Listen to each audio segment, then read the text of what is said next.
Every musician has a different upbringing. Neither of my parents were musicians. My father worked on the railways and my mother was a housewife and did all sorts of different jobs as a secretary. She worked in a chocolate factory. My first 8 years I just was exposed to music that they had lying around, which wasn't very much. So I grew up listening to the great crooners of the 1950s. So Michael Holliday, who you probably don't know, he was a British crooner. Rosemary Clooney, George Clooney's mother or aunt, I think. Perry Como, even Frank Sinatra was a little bit hard for my parents. So the only classical record I remember them being in the house was a 78 of the Thieving Magpie Overture by Rossini and an LP of Peer Gynt Suite. So I listened, when I was growing up, I listened to 50s and 60s easy listening music. I was a little bit more advanced. I started listening to a guy called Cliff Richard, who was known as the British Elvis. He didn't make it over in America for the simple reason that you had the proper Elvis.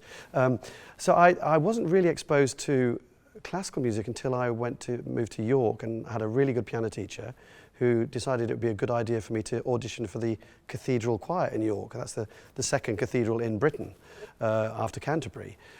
It's the only other archbishop. And I got into choir, and then I was suddenly exposed to this whole world of old music. So we were singing Tallis and Bird and everything from Tallis to Stravinsky, but I still kept listening to pop music. So I've always had a very wide view of music.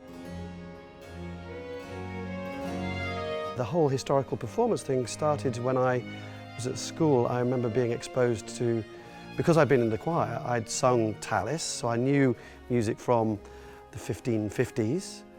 But I thought there must be music before that. And I remember going to the library, music library at school one day and finding an LP box set called Music in the Gothic Era, which was one of David Munro, the great David Munro, who was an early music specialist pioneer in Britain in the 70s, 60s and 70s.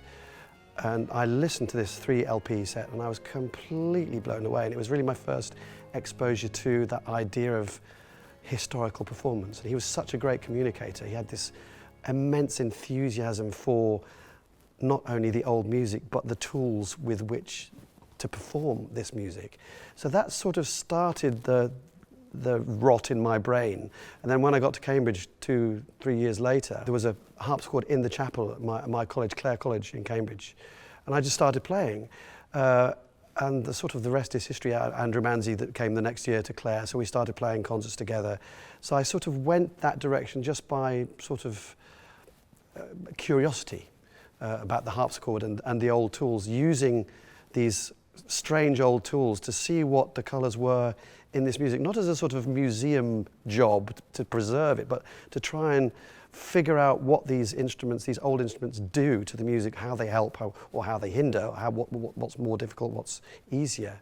So that idea was sort of born at Cambridge, and I was exposed to Marie Leonhardt and Gustav Leonhardt. They visited Cambridge, and then I went and studied in Holland, and that whole idea of exploring repertoire using old tools just sort of became part of my way of thinking about music. And it's not just 16th, 17th century music. That way of looking at music, any music. So take a Beatles number, for instance.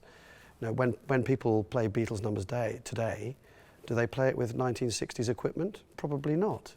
The equipment is different, and it's always changing. So, and different sounds. It's like playing vinyl on an old record player or playing a 78 on an old wind-up gramophone.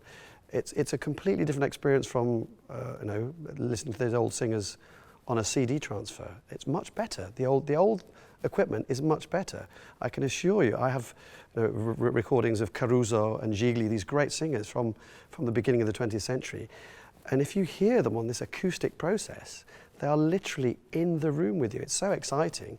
And that's why I'm fascinated by any music and its background, its history, its social context, and also the instruments that provided the colours for the different kinds of music.